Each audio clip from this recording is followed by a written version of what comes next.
17 अप्रैल 2026 एक तारीख जिसने आधी आबादी के सपनों को रोक दिया। लेकिन सवाल यह है कि ये हार थी या एक मास्टर स्ट्रोक था। दोपहर 2:45 लोकसभा में वोटिंग खत्म होती है। टीवी पर ब्रेकिंग न्यूज चलती है, महिला आरक्षण बिल पर आ गया फैसला।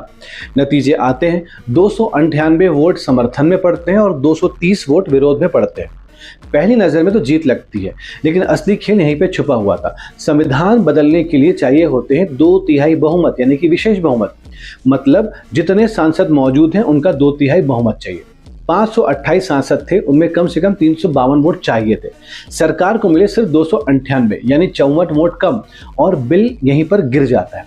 अब सोचो, क्या सरकार को ये गणित नहीं पता था क्या, या फिर ये एक सोची समझी चाल थी? असल बवाल महिला आरक्षण पर नहीं था, बल्कि उसके अंदर छुपी एक लाइन पर था। उसका नाम है परिसीमन, डिलिमिटेशन। सरल भाषा में इसको ऐसे समझते हैं कि देश एक केक है और संसद की सीटें उसके टुकड़े हैं।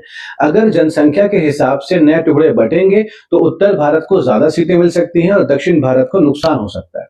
सोचो, एक लड़की जो नेता बनना चाहती है और 33% आरक्षण का इंतजार कर रही थी, लेकिन राजनीति के इस खेल में उसका सपना फिर टल गया। बेटा, अभी नहीं, कभी बाद में बनेंगे।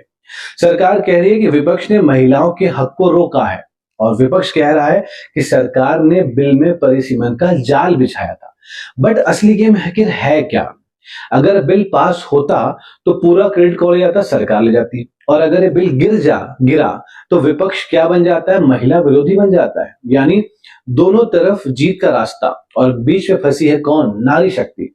राजनीति का सबसे बड़ा सच यही है कि कभी कभी हार भी एक रणनीति होती है, और 2029 के चुनाव के लिए ये एक बहुत बड़ा नैरेटिव सेट हो चुका है।